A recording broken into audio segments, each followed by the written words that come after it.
कब्र का सिलसिला। शहर से दूर पहाड़ियों के आंचल में एक छोटा सा गांव बसा हुआ था, अकरमपुर। उस गांव में अधिकतर खेतिहर मजदूर ही काम करते थे, जिसमें रहीम चाचा नाम का एक किसान भी था।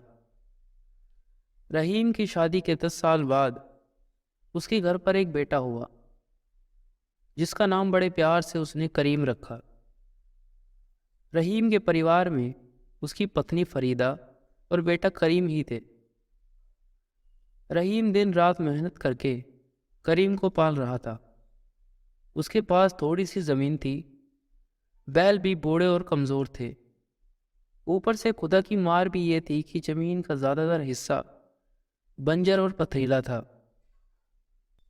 करीम 15-16 साल का हो चुका था, मगर रहीम उसे अभी तक खेतों में फटकने भी नहीं देता था। उसकी तो बस यही इच्छा थी कि उसका बेटा खाए पिए और मौज करे, उसे कभी कोई कष्ट ना हो। रहीम की नज़रों में अभी भी वो एक नन्हा सा बच्चा ही था। कभी कभी करीम की माँ कहती, करीम के बापू, क्यों दिन रात खेतों में खपते रहते हो? अकेले कब तक पसीना बहाओगे? अल्लाह के फजल से अब हमारा एक बेटा है जो बड़ा हो गया है, उसे अपने साथ काम पर क्यों नहीं लगाते? स्कूल से आने के बाद दोस्तों के साथ गुलछर्रे ही तो उड़ाता है। वह वो करीम की माँ, आखिर उसकी उम्र ही क्या है जो उसे खेतों में जोतूं? अभी तो उसके खेलने कूदने की उम्र है। भूल गई खुदा ने कितनी मिन्नतों के बाद हमें एक बेटा दिया है।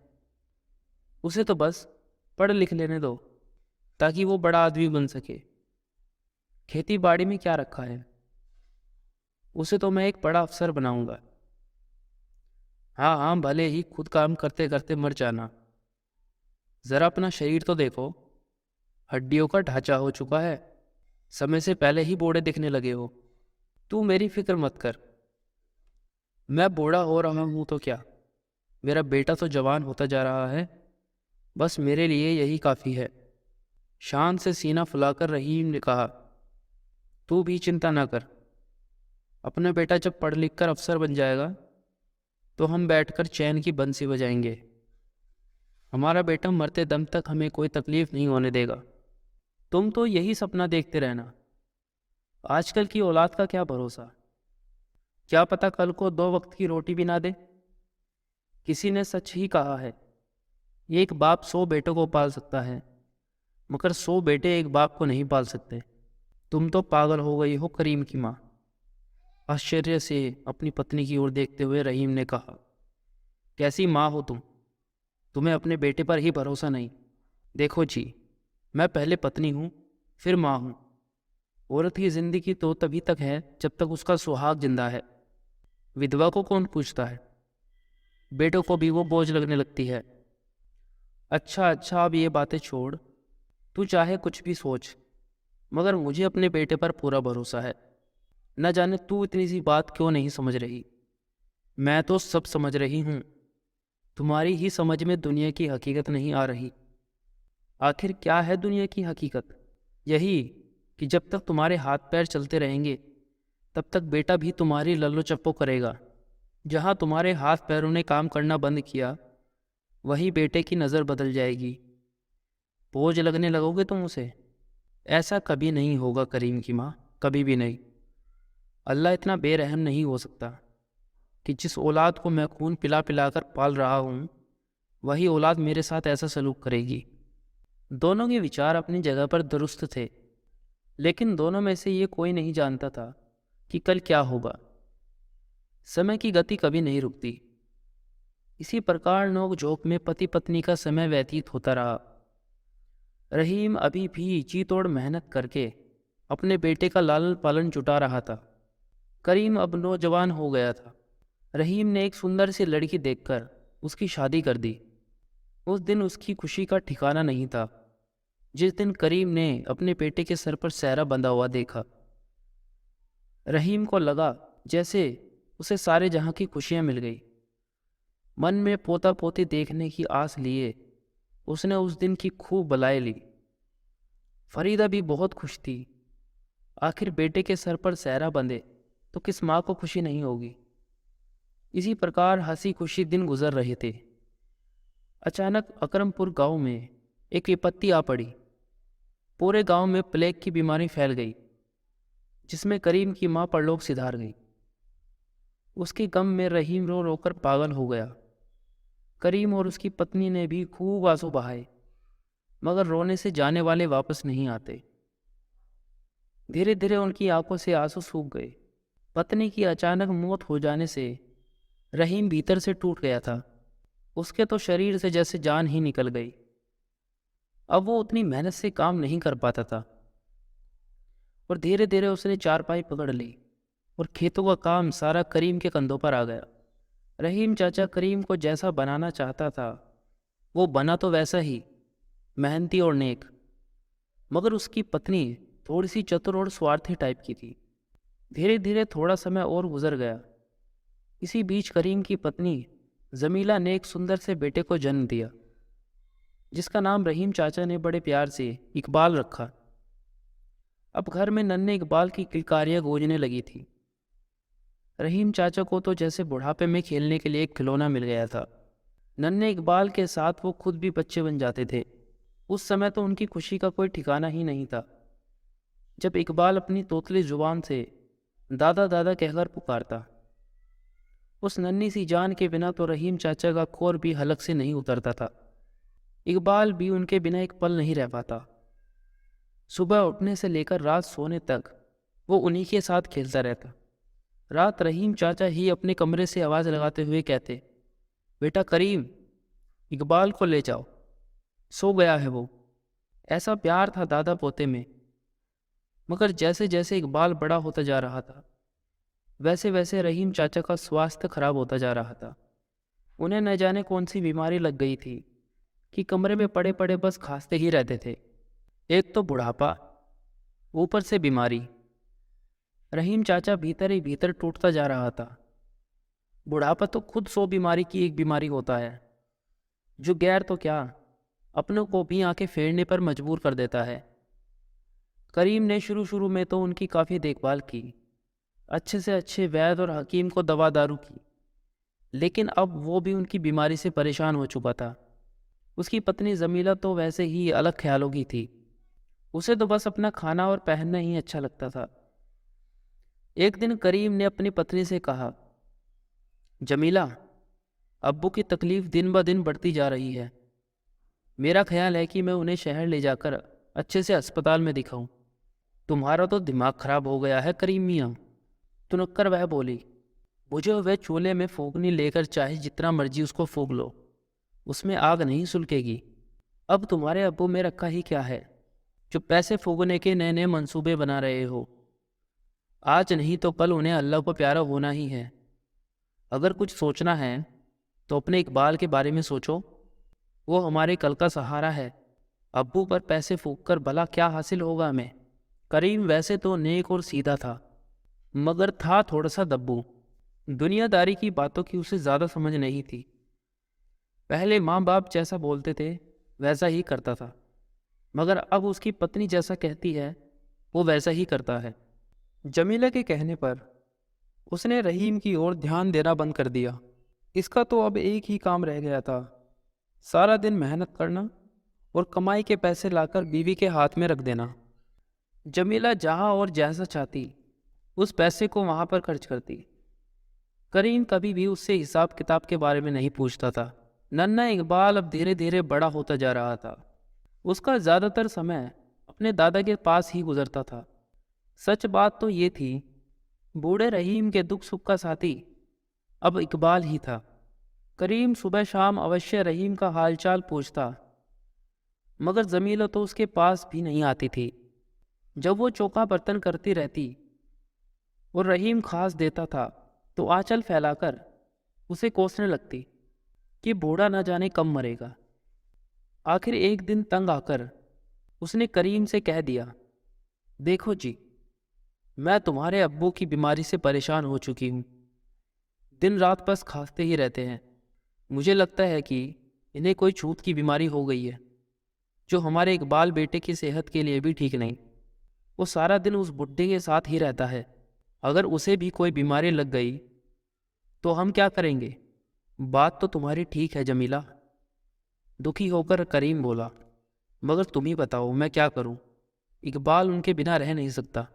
देखो, अपने बेटे के बारे में थोड़ा सा सोचो। मैं तो कहती हूँ कि इस बीमारी से जितना जल्दी छुटकारा पा लो उतना ही सही है। कैसे छुटकारा पा लूँ? गला घोट दूँ क्या उनका? गला मत घोटो, रात के अंधेरे में किसी नदी तालाब में फेंकाओ। इस तरह इन्हें भी शांति मिल जाएगी और हमें भी। मगर इतना तो सोचो कि लोग क्या कहेंगे। तो तुम क्या ढिंडोरा पीट कर इनको फेंकने जाओगे? रात के अंधेरे में चुपचाप बैलगाड़ी में डालकर ले जाओ। बस्ती और बिरादरी वाले पूछेंगे तो मैं कह दूंगी कि इलाज कराने शहर गए हैं। तुम किसी पुल से इन्हें धक्का दे देना। ये मत सोचो कि तुम उन्हें मार रहे हो। इस मरे हुए को भला क्या मारना? इसे तो बल्कि इस तरह मुक्ति मिल जाएगी। बाद में लोग उसे कह देंगे कि बुड्ढा शहर में ही मर गया और तुमने वहीं पर उसकी मिट्टी समेट दी। नहीं नहीं जमीला, अपनी पत्नी के खतरनाक विचार जानकर करीम सहम गया। ये मुझसे नहीं होगा। ऐसी बातें छिपी नहीं रहती। कल को कुनबे रिश्ते वालों को पता लग गया तो सब मुझे नोच नोच कर खा जाएंगे। अगर इतनी भी हिम्मत नहीं है तो तुम ही बैठो इस जिंदा लाश के पास। मैं तो चली अपने मायके। नहीं नहीं जमीला, तुम चली जाओगी तो मेरा क्या होगा और इकबाल का क्या होगा? मैं क्या जानूं क्या होगा। अगर मुझे इस घर में रखना चाहते हो तो तुम्हें इस लाश से छुटकारा पाना ही होगा। बोलो, इसे रखते हो या मुझे? तुम यही रहो जमीला। मगर ये भी तो सोचो, मैं अपने जिंदा बाप को कैसे मार दूं? क्या जिंदा जिंदा कर रहे हो तुम? अरे उस फुके हुए को बार बार जिंदा जिंदा कहने की ज़रूरत नहीं है। तुम ऐसा करो, तुम्हें कहीं दूर जाने की ज़रूरत नहीं। हमारे गांव के पीछे का जंगल है, वहाँ कब्र खोद कर इन्हें दफना आओ। ना ज़्यादा झमेला होगा और ना ही किसी को पता चलेगा। बाकी सब मैं संभाल लूँगी। एक तरफ पत्नी थी, दूसरी तरफ बाप। अंत में करीम ने सोचा, बाप को तो आज नहीं तो कल जाना ही है, जबकि बीवी के साथ तो उसे ज़िंदगी गुजारनी है। अंत में बीवी की बात मान लेने में ही भलाई थी। वह जानता था कि वह बहुत बड़ा पाप कर रहा है, मगर उसे यह भी अंदेशा था कि अगर जमीला उसे छोड़कर चली गई तो उसका और इकबाल की ज़िंदगी खराब हो जाएगी। अंत में वैसा ही हुआ जैसा जमीला चाहती थी। एक दिन जब आधी से अधिक रात गुजर चुकी थी, करीम ने बैलगाड़ी जोत ली। अमावस्या की काली रात थी। चारों ओर घना अंधेरा और सन्नाटा छाया हुआ था। पूरा गांव चैन की नींद सो रहा था। बूढ़ा रहीम भी नींद में बेहोश हाल में था और चारपाई पर पड़ा हुआ था। वह लंबी लंबी सांसें ले रहा था। उसकी हर सांस के साथ मुंह से खरर खरर की आवाज़ें आ रही थी, जिससे माहौल और भी ज़्यादा डरावना हो गया। जमीला और करीम उसकी चारपाई के पास ही खड़े थे। अब मेरा मुंह क्या देख रहे हो? जो कि तो चारपाई उठाकर बैलगाड़ी पर रख लो और लेकर चुपचाप निकल जाओ। फावड़ा और कुलाद मैंने गाड़ी में रख दी है। करीम ने बोला। जमीला, मेरा दिल नहीं मान रहा। आखिर तुम सोचो तो सही कि यह कितना बड़ा गुनाह है, कितना बड़ा पाप है जो तुम मुझसे करवाना चाह रही हो। पागल मत बनो और जैसा कहा है वैसा ही करो। जमीला ने आंखें निकाली। अगर ज़्यादा चू चपट की तो शोर मचाकर सबको इकट्ठा कर लूँगी और उल्टा तुम्हें ही फंसा दूँगी। कह दूँगी कि तुम अब्बू की बीमारी से तंग आकर रात के अंधेरे में इन्हें जिंदा ही जंगल में दफनाने जा रहे थे। मैं औरत हूँ, सब मेरी बातों का ही विश्वास करेंगे और तुम्हें हवालात की चक्की पीसनी पड़ेगी। पत्नी की धमकी के आगे करीम बुरी तरह से डर गया। हवालात का नाम सुनते ही उसके जिस्म से पसीना छूटने लगा। घबराहट के मारे कांपने लगा था बेचारा। चलो अब उठाओ चारपाई, एक तरफ से चारपाई को पकड़कर जमीला ने कहा। मजबूरन उसे चारपाई उठानी पड़ी और देखते ही देखते बूढ़े रहीम को चारपाई समेत बैलगाड़ी पर लाद दिया। हालांकि वे सारे काम बड़े आराम आराम और बिना किसी शोर शराबे के कर रहे थे, मगर फिर भी न जाने कैसे आहट पाकर नन्ना इकबाल उठ गया। उसे उठा देखकर दोनों पूरी तरीके से घबरा गए। इकबाल अंदर के कमरे में सो रहा था। आँख खुलने पर अंदर किसी को ना पाकर 7 साल का इकबाल अम्मी अम्मी करता बाहर आ गया और बाहर का नज़ारा देखकर रोना कुनकुनाना शुरू कर दिया। अब्बू अम्मी, आप यहाँ क्या कर रहे हो? अरे, ये तो दद्दू की चारपाई है, इसे गाड़ी पे क्यों रखा हुआ है? कहाँ ले जा रहे हो आप मेरे दद्दू को? करीम की तो सिट्टी पिट्टी ही गुम हो चुकी थी, लेकिन जमीला ने किसी प्रकार अपने आप को संभाला और जल्दी से कहा, बेटे तुम्हारे अब्बू दद्दू को दवा दिलवाने शहर ले जा रहे हैं, तो फिर मैं भी दद्दू के साथ ही शहर जाऊंगा उनकी देखभाल करने के लिए। नहीं बेटा, घबराकर करीम बोला, मैं रहूंगा ना वहाँ इनकी देखभाल करने के लिए। अगर आप वहाँ रहोगे तो पैसे कौन कमा कर लाएगा दद्दू की दवाई के लिए? मैं रहूंगा अपने दद्दू के पास। मगर बेटा, तुम अभी बच्चे हो, शहर में कहाँ रहोगे? जहाँ मेरे दद्दू रहेंगे वहीं रहूँगा। बेटा, दद्दू तो अस्पताल में रहेंगे, तो मैं भी अस्पताल में ही रहूँगा। देखो इकबाल बेटा, जिद मत करो, मैं कुछ नहीं जानता, मैं तो अपने दद्दू के साथ ही जाऊँगा। इकबाल की जिद देखकर दोनों पति पत्नी सोच में पड़ गए। उनका बना बनाया खेल बिगड़ गया था। अंदर ही अंदर वो पूरी तरीके से डरे हुए थे कि कहीं इकबाल रोने न लग जाए। यदि किसी ने उनकी हरकतों को देख लिया तो उनको जवाब देना पड़ेगा। अब तो इकबाल की बात मानने के अलावा उनके पास कोई चारा नहीं था। अब क्या करे जमीला? मेरा ख्याल है हमें अपना इरादा बदल देना चाहिए। तुम पागल हो गए हो क्या? तुम तो बस ये किराए पर पानी फेरना चाहते हो। सुनो, जमीला ने कहा और फिर धीरे धीरे से करीम को कुछ समझाने लगी। करीम मूर्खों की तरह सिर हिलाता रहा। कुछ देर बाद ही करीम और इकबाल बैलगाड़ी पर सवार हो गए और बैलगाड़ी धीरे धीरे कच्चे रास्ते की ओर चल पड़ी। चारों ओर भयंकर खामोशी छाई हुई थी। केवल बैलों के गले में बंधी घंटियां और गाड़ी के पहियों की चरमराहट की आवाज आ रही थी। काफी देर तक बैलगाड़ी चलती रही। नन्ना इकबाल नींद में तो था ही, आखिर में अपने दादा के सीने से लगकर ही चारपाई पर सो गया। गांव की पगडंडी को छोड़कर बैलगाड़ी अब घने जंगल में आ गई थी। करीम ने चुपचाप गाड़ी रोककर पेड़ के साइड में लगा दी और धीरे से कुदाल और फावड़ा निकालकर कुछ दूर झाड़ियों की ओट में जाकर जमीन खोदने लगा। कुछ ही समय बीता था कि इकबाल की आंख खुल गई। उसने हैरानी से इधर उधर देखा, कहीं कोई नहीं था। बच्चा तो वह था ही। डर के भाव उसके मन में पैदा होने लगे। मगर तभी उसके कानों में कुदाल चलने की आवाज पड़ी। अब तो वह बुरी तरह से डर गया था। आसपास देखा, उसके अब्बू करीम भी वहां नहीं थे। अब्बू अब्बू कहकर उसने कई बार करीम को पुकारा, मगर जवाब में उसे खामोशी ही मिली। अब्बू कहाँ हो आप? गाड़ी से कूदकर इकबाल नीचे आ गया और डरा सहमा सा इधर उधर देखता हुआ उस दिशा में बढ़ने लगा जहां से कुदाल चलने की आवाज आ रही थी। अंधेरा होने के बावजूद इकबाल ने अपने अब्बू को पहचान लिया। अब्बू, ये आप क्या कर रहे हो? करीम अपनी धुन में गड्ढा खोदने में व्यस्त था कि इकबाल की आवाज सुनकर चौंक पड़ा। अरे इकबाल बेटा, तुम? अब्बू, आप ये गड्ढा क्यों खोद रहे हो? इकबाल की समझ में कुछ नहीं आया कि वो क्या जवाब दे। तुम यहाँ क्या कर रहे हो बेटा? जाओ, तुम जाकर अपने दद्दू के पास बैठो। नहीं, पहले आप बताइए कि आप गड्ढा क्यों खोद रहे हो? देखो इकबाल, इस बार करीम को गुस्सा आ गया। आजकल तुम मेरी बात नहीं सुनते, हर बात की जिद करने लगे हो। जाओ, जाकर दद्दू के पास बैठो और मुझे मेरा काम करने दो। जिद्दी माँ का जिद्दी बेटा, न जाने जमीला के कहने में आकर यहाँ किस मुसीबत में फंस गया मैं। देखो अब्बू, इकबाल की उत्सुकता बढ़ती जा रही थी। जब तक आप हमें ये नहीं बताएंगे कि आप गड्ढा क्यों खोद रहे हो, तब तक मैं यहाँ से हिलूंगा भी नहीं। बल्कि रो रो कर दद्दू को भी जगा दूंगा। ये सुनते ही करीम के पसीने छूट गए। नहीं नहीं बेटा, ऐसा मत करना।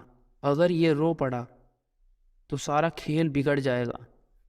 यही सोचकर करीम उसके करीब आया और प्यार से उसके सर पर हाथ रखकर बोला, देखो बेटा, ये सब हम तुम्हारे दद्दू के लिए ही कर रहे हैं, ताकि उन्हें सुकून मिल सके। क्या? मैंने तो सुना था कि मरने वाले की रूह को सुकून पहुंचाया जाता है, मगर मेरे दद्दू तो अभी जिंदा है। बेटा, वो जिंदा ज़रूर है, मगर मरे हुए से भी बदतर है। देखते नहीं कि अपनी बीमारी की वजह से वो कितनी तकलीफ़ उठा रहे हैं। उनकी बीमारी अब किसी तरह ठीक नहीं हो सकती। अब उनकी रूह को इसी तरह से सुकून मिल सकता है। बेटा, इकबाल चुपचाप अपने अब्बू का चेहरा देखता रहा। वो छोटा बच्चा जरूर था, मगर इतना नासमझ नहीं था कि इस खेल को ना समझ पाए। देख क्या रहे हो इकबाल? तभी जैसे उसकी आत्मा ने उसे झिझोड़ा। तेरे अब्बू तेरे दादा को जिंदा ही कब्र में गाड़ देना चाहते हैं। क्या ऐसे में तू खामोश रहेगा? मगर मैं कर भी क्या सकता हूँ? तू अपने अब्बू से कह दे कि जब तुम बूढ़े हो जाओगे तो मैं भी इसी तरह तुम्हारी कब्र खोदकर आपको जिंदा गाड़ूंगा। तभी जैसे धमाका सा हुआ नन्हे इकबाल के दिमाग में, जैसे ईश्वर की तरफ से उसे कोई ज्ञान मिल गया हो। उसकी आंखों में एक अजीब सी चमक दिखाई देने लगी थी। क्या सोच रहे हो इकबाल? तभी करीम ने उसे टोक दिया, जाओ जाकर दद्दू के पास बैठो और देखो उन्हें जगाना नहीं। ठीक है अब्बू, जाता हूँ, इकबाल ने कहा। मगर जब आप गड्ढा खोद ले तो यह एक कुदाल फावड़ा मुझे दे देना। क्यों बेटा? तुम इस कुदाल और फावड़े का क्या करोगे? हैरानी से करीम ने पूछा। उसे इस बात की खुशी थी कि इकबाल उसके समझाने पर मान गया और वो किसी प्रकार का विवाद खड़ा नहीं करेगा। अब्बू, मैं भी एक गड्ढा खोदूंगा। गड्ढा? मगर किस लिए बेटा? करीम की हैरानी बढ़ती जा रही थी। अब्बू, जिस तरह आज दत्तू बूढ़े और बीमार हो गए हैं, उसी तरह आप भी तो कल बूढ़े और बीमार हो जाएंगे। तब मैं भी इसी तरह आपकी रूह को सुकून पहुंचाऊंगा। इकबाल की ये बात सुनकर करीम के दिमाग में एक बिजली सी दौड़ पड़ी। उसे ऐसा लगा जैसे सभी ध्रुव टूटकर उसके सर पर आ गिरे हो। फटी फटी आंखों से वह मासूम इकबाल को देखे जा रहा था। इकबाल के चेहरे में उसे किसी फरिश्ते का चेहरा दिखाई देने लगा, जो उससे कह रहा था कि इस प्रकार क्या देख रहे हो करीम मियाँ? जो आज तुम अपने अब्बू को दे रहे हो वही कल तुम्हें भी मिलेगा। सब कुछ तुमसे ही तो सीख रहा हूँ मैं।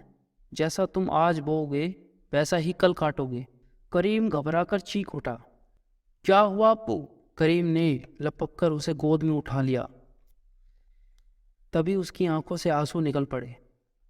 इकबाल मेरे बेटे, आज तूने मेरी आंखें खोल दी। मैं तो ऐसा पाप करने जा रहा था जिसका बोझ 7 जन्मों तक भी मैं उतार नहीं पाता। कितना स्वार्थी और पापी नीच हूं मैं, जो अपने पैदा करने वाले की ही हत्या करने चला था। मेरे बेटे, हम अभी अब्बू को शहर के अस्पताल में ले जाएंगे। करीम बुरी तरीके से रोने लगा। जैसे मैंने तुझसे इतनी उम्मीद लगा रखी है, वैसे ही तेरे दद्दू ने भी मुझसे ढेर सारी उम्मीद लगाई होगी। उसने मुझे अपना पेट काट काट कर पाला है और मैं उसे जिंदा ही कब्र में दफन करने जा रहा था। यह सब तेरी माँ की वजह से हुआ है बेटा। उस बदजात औरत ने मेरी जिंदगी खराब कर दी, मगर उसका भी क्या कसूर? सारा कसूर तो मेरा है, जो मैं मर्द होकर भी हमेशा इशारों पर नाचता रहा। आज से मैं मरते दम तक अपने अब्बू की तन मन धन से सेवा करूंगा। करीम कहे जा रहा था और मासूम इकबाल बड़ी ही मासूमियत से उसका चेहरा देखे जा रहा था। फिर ऐसा हुआ कि उसने करीम के कंधों पर सिर रखकर आंखें बंद कर ली। ऐसा लगता था जैसे करीम को उसके महापाप से बचाने के लिए खुद भगवान इकबाल के शरीर में आ गए। करीम की आंखें खुल चुकी थी। उसने जल्दी जल्दी कुदाल फावड़ा उठाया और बैलगाड़ी पर बैठ गया और कुछ ही देर बाद उसकी बैलगाड़ी शहर की ओर भागी चली गई। इस समय करीम के चेहरे पर एक नया ही उत्साह था, जैसे उसे अभी अभी नया जीवन मिला हो। आज इकबाल ने उसकी आंखें खोल दी थी कि इंसान जैसा बोता है अंत में वैसा ही काटता है। आज वो जो कुछ भी करने जा रहा था कल उसे वैसा ही भोगना पड़ता। इसलिए कहा जाता है कि इंसान को कोई भी निर्णय लेने से पहले 50 बार सोचना चाहिए कि कल उसकी करनी का उसे क्या फल मिलने वाला है।